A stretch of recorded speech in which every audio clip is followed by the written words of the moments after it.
क्यों जवाब नहीं दिया? इसलिए नहीं दिया कि हम सच बोल रहे हैं और वो हमारा पैसा दबा के बैठे हुए हैं, इसलिए जवाब नहीं दिया। हम इसके लिए अदालत जाएंगे और जा रहे हैं इसी महीने में, ये हम वादा करते हैं आपसे। लेकिन मैं बार बार कहता हूं, आज से पहले भी ऐसा था, लेकिन आज बहुत ज्यादा ऐसा हो गया है कि हमारे देश के सभी संस्थान सरकार के दबाव में, ये भाजपा और आरएसएस की सरकारों के दबाव में है। ऐसा सुप्रीम कोर्ट के जजेस, सिटिंग जजेस, जो जज थे मौजूदा हालात, वो प्रेस कॉन्फ्रेंस करके बोल चुके हैं। ऐसा रोज आप अखबारों में भी पढ़ रहे हो। और इससे उनको, जजेस को मजबूती देने के लिए भी हम 14 अप्रैल को सुप्रीम कोर्ट पे एक प्रदर्शन कर रहे हैं कि जजों को डराना बंद करो।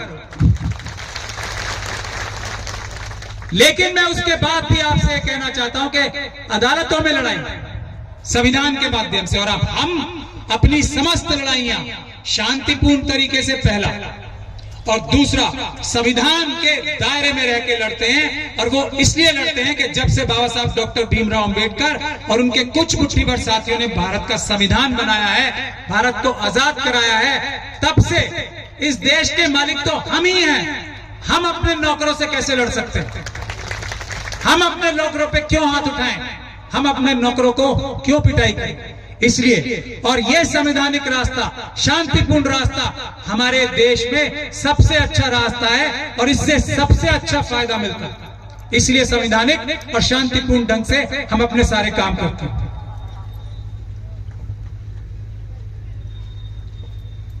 मैंने नौकर इसलिए कहा, गलत नहीं कहा है, अभी बताता हूं आपको। लेकिन अदालतों में सिर्फ 20% आपको न्याय मिलने की उम्मीद है, आपका हक मिलने की 20% उम्मीद है। 80% जो दूसरा संवैधानिक रास्ता है वो है पीसफुल प्रोटेस्ट का, शांतिपूर्ण ढंग से आप प्रदर्शन करें, वो है दूसरा बड़ा संवैधानिक रास्ता जिससे 80% न्याय मिलता है।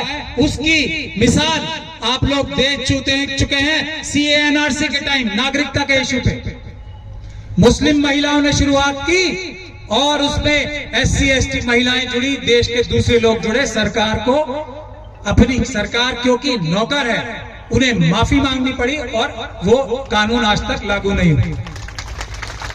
हम लोगों ने तब भी सुप्रीम कोर्ट में डाल रखी थी दरखास्त, लेकिन अगर वो प्रदर्शन ना होते, सुन लीजिए ध्यान से, तो न्याय नहीं मिलता। अदालतों के भी हाथ मजबूत होते हैं, अदालतें भी निष्पक्ष फैसला देने के लिए ज्यादा मजबूत अपने आप को महसूस करती हैं यदि जनता, जो कि जजेस की भी मालिक है, मैं अभी आपको बताऊंगा, आप लोग सुप्रीम कोर्ट के जजेस के भी मालिक हो, जनता, और वो आपके नौकर हैं, तो नौकरों को ताकत मिलती है अपने मालिकों से, तो फैसले तभी अच्छे हो सके। किसान आंदोलन में आप लोगों ने देखा, ये सरकार जो अपने आप को बहुत ताकतवर और निर्दयी सरकार कहती थी, उसको भी प्रधानमंत्री साहब को हाथ जोड़ के माफी मांगनी पड़ी और किसानों के बिल वापस लेने पड़े। आप इस बात को देखे थे या नहीं देखे?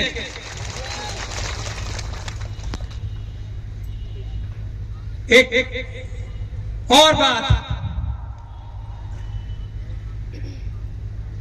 वो तो नई चीज हो रही थी, आपका तो करोड़ों रुपया है सरकारों के पास, आपको लेना है, इसीलिए हम अदालत में दरखास्त डालेंगे और आप लोग सड़कों पे प्रदर्शन शुरू करोगे तो आपको तुरंत से पहले ये आपका पैसा आपके बैंकों में आएगा, ऐसा मैं वादा करता हूं। अब मैं आपको बताता हूं, बाबा साहब डॉक्टर भीमराव अंबेडकर और उनके कुछ मुट्ठी भर साथियों ने, ये बात सबसे आवश्यक है समझने के लिए। ये जो प्रधानमंत्री जी हैं, ये नौकर हैं देश की जनता के।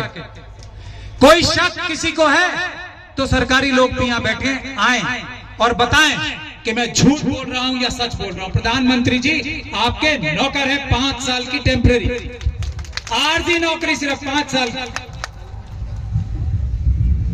जो प्रदेश के चीफ सेक्रेटरी साहब, सबसे बड़े अधिकारी होते हैं ना, उनके अंडर ये पुलिस भी आती है, उनके अंडर डीजीपी साहब जो है, उनके अंडर ये सब पुलिस अधिकारी आते हैं। वो डीजीपी साहब और ये तमाम जो पुलिस अधिकारी यहां खड़े हैं, ये भी आपके नौकर हैं। अगर मैं गलत कह रहा हूं तो मुझे बताएं, बैठे हैं यहां पे, जनता के नौकर हैं। पब्लिक सर्वेंट बोलते हैं ना इन्हें, बोलते हैं कि नहीं बोलते? पब्लिक सर्वेंट, पब्लिक यानी कि जनता, सर्वेंट यानी कि नौकर। पहली बात आपको यह समझनी है। उसके बाद जो सुप्रीम कोर्ट से लेकर सारे जजेस हैं, वो भी पब्लिक सर्वेंट है, वो भी आप लोगों के नौकर हैं, आपके लिए एक सेवा कर रहे हैं, सर्विस कर रहे हैं। ये प्रेस, ये भी आपकी नौकर है, इसको भी आप ताकत देते हैं। तो आपको पहले सभी अधिकारियों से मालिक के रूप में बात करना आना चाहिए। ये आपको पता होना चाहिए कि ये डीएम साहब, एसडीएम साहब, पटवारी साहब, एसएचओ साहब, पुलिस के दरोगा जी, ये सब आपके नौकर हैं। और ये बातें हैं, ये कोई भी व्यक्ति, प्रधानमंत्री से लेकर राष्ट्रपति से लेकर कोई भी छोटे से छोटा अधिकारी भी संविधान की शपथ लेता है कि नहीं लेता है? नौकर बनने से पहले लेता है। क्या कहता है कि मैं संविधान के हिसाब से काम करूंगा।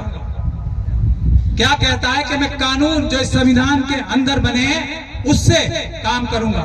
अगर कोई नौकर झूठी शपथ ले तो उसकी क्या सजा होती है? आपके घरों में भी आपका कोई छोटा बच्चा भी अगर कोई आपसे झूठ बोल देता है तो आप कान पकड़ते हो ना उसको। तो मालिकों को, नौकरों के जो उनके रूल्स रेगुलेशंस हैं, जो उनके लिए काम करने का दायरा, सर्कल है, उससे बाहर निकलते हैं तो आप लोगों को कान पकड़ना आना चाहिए। और वो कान पकड़ने का तरीका है अदालतें, वो कान पकड़ने का तरीका है पीसफुल प्रदर्शन, शांतिपूर्ण प्रदर्शन। आदत डालने की बात है, हम लोगों ने आदत ही नहीं डाली, इसीलिए नौकर अपने आप को मालिक समझने लगे और मालिकों की तरह बिहेव करने लगे। चीफ मिनिस्टर साहब क्या बोलते हैं, प्रधानमंत्री जी क्या बोलते हैं, हमने जनता को यह दिया, शर्म आनी चाहिए मेरे ख्याल से।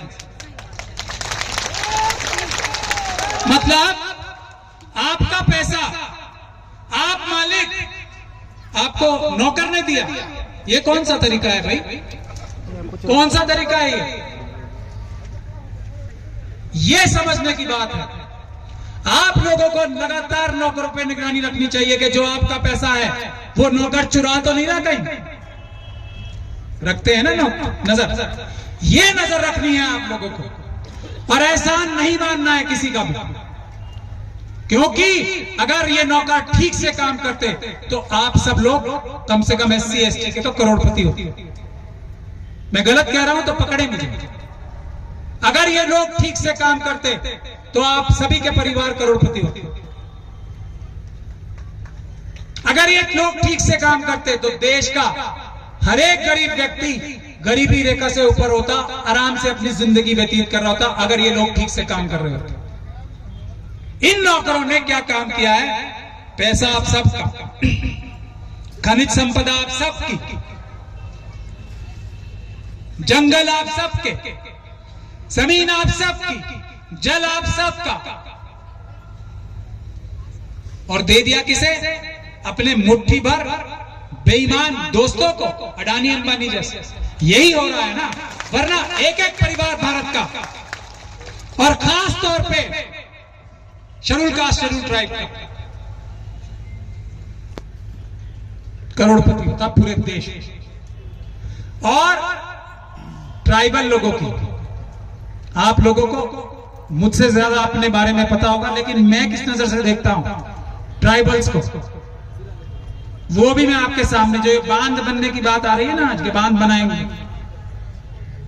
उस पे मैं आना चाहता हूं। जब तक आप लोग मालिक हो, आप लोग जल, जंगल, जमीन बचाने के लिए देश के सबसे जिम्मेदार नागरिकों, कोई पढ़ा लिखा, कोई हम जैसा ये सूट पहनने वाला, कोई टाई लगाने वाला आपसे ज्यादा समझदार नहीं है। जल, जंगल और जमीन की रक्षा करने में, ये बात भी मैं कह रहा हूं, किसी को अगर इस पे आपत्ति है तो मेरे सामने। आपका फैसला चलेगा, क्योंकि आप सबसे ज्यादा जिम्मेदार हो। आप लोग भी तो खनिज पदार्थ जैसे लूट रहे हैं ना, आप तो लूटते नहीं, आप इस प्रवृत्ति नहीं है आपके अंदर। आप भी बेच के करोड़पति हो सकते थे ना, सीधे सीधे डायरेक्ट सब नहीं किया। क्यों? क्योंकि आप धरती को, एनवायरमेंट को बचाने का मतलब समझते हो कि ये धरती ही गिर जाएगी अगर जल जंगल जमीन बचा के नहीं रखी जाएगी। आपको पता है कितना लेना है और कितना देना है वापस धरती। हम लोगों को